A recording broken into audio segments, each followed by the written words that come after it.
Assalamualaikum warahmatullahi wabarakatuh. Bagaimana kabar kalian? Semoga kabar kita semuanya dalam keadaan fantastis. Misteri Prasasti Sendang Kamal. Sebelum membahas tentang prasasti, yuk kita ketahui dulu apa yang dinamakan prasasti. Prasasti merupakan maklumat yang dibahatkan pada batu, logam, daun lontar, kayu, dan bahan lainnya. Prasasti merupakan salah satu sumber tertulis tertua di Indonesia. Secara etimologi, kata prasasti berasal dari bahasa Sanskerta yang berarti pujian. Walaupun berarti pujian, tidak semua prasasti mengandung puji-pujian kepada raja. Lebih dari itu, prasasti merupakan bukti fisik eksistensi kehidupan di masa lampau dan kerajaan di Indonesia. Setiap kerajaan pasti memiliki prasasti, di mana dalam prasasti tersebut terdapat banyak informasi tentang kejadian masa lalu di kerajaan. Prasasti biasanya dibuat dengan perintah raja supaya peristiwa yang terjadi di masa lalu bisa terus diingat dan menjadi sejarah yang terus menjadi panutan.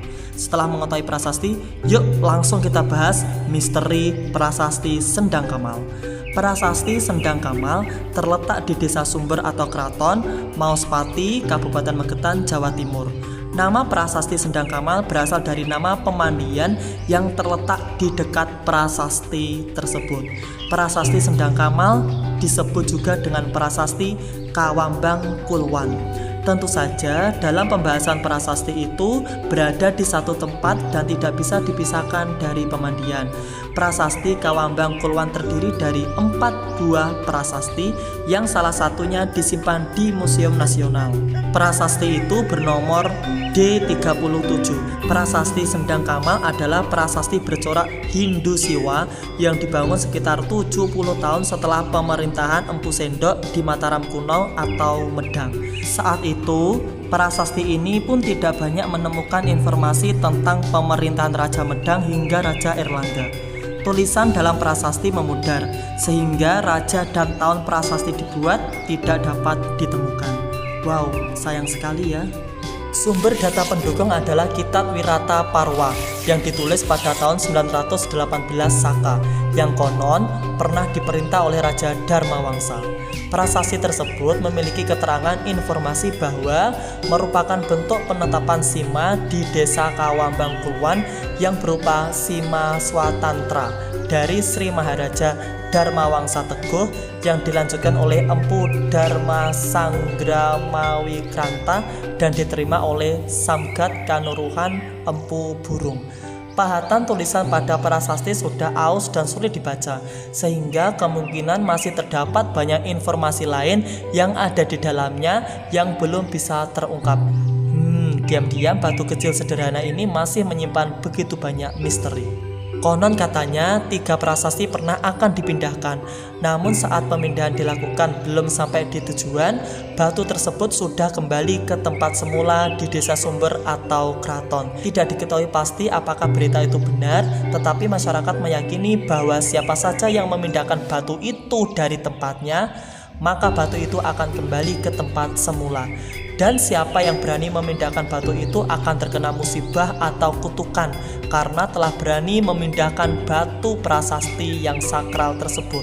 Oleh karena itu, tidak ada yang berani memindahkan batu prasasti tersebut sampai saat ini. Bentuk ketiga prasasti itu adalah segi 5. Hanya satu prasasti di antara 3 itulah yang bisa dilihat tulisannya, sedangkan di 2 prasasti lainnya tidak terlihat lagi. Tulisan prasasti tersebut ditulis dengan aksara Jawa kuno.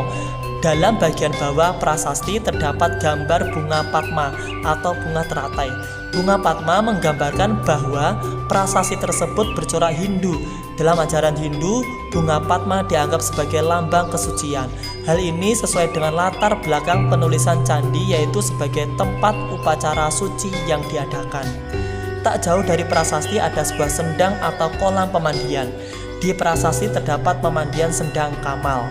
Sendang Kamal adalah pentirtaan peninggalan Belanda yang dibangun pada tahun 1921 Masehi. Di samping sendang terdapat bangunan bekas Belanda dengan arsitektur bergaya Belanda yang masih berdiri kokoh meski ada reruntuhannya.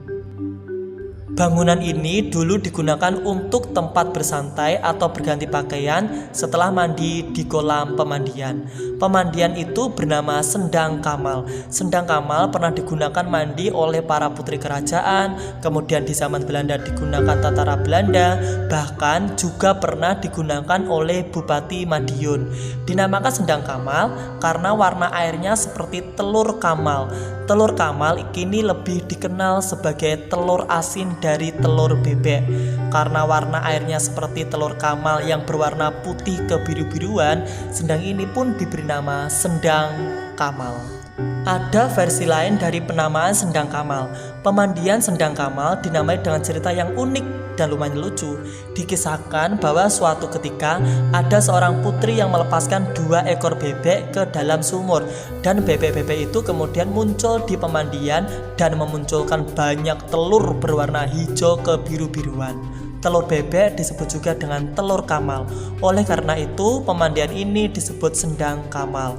Setelah masa kerajaan berakhir dan masa kolonial Belanda sudah pergi, Sendang Kamal yang semula digunakan untuk pemandian kini berubah fungsi menjadi sarana untuk penyaluran air ke sawah. Selain itu, Sendang Kamal juga digunakan sebagai kolam ikan. Namun kalian tidak diperbolehkan mancing di sana. Tidak semua sejarah bisa diceritakan secara lengkap karena masa lalu itu sendiri sifatnya sangat misterius. Biarlah sisa informasi tentang prasasti Sendang Kamal dan Sendang Kamal itu sendiri menjadi misteri. Selama masih ada misteri, manusia tidak akan pernah berhenti untuk mencari dan mengkaji. Wallahu a'lam. Semoga bermanfaat. Wallahu a'lam. Wassalamualaikum warahmatullahi wabarakatuh.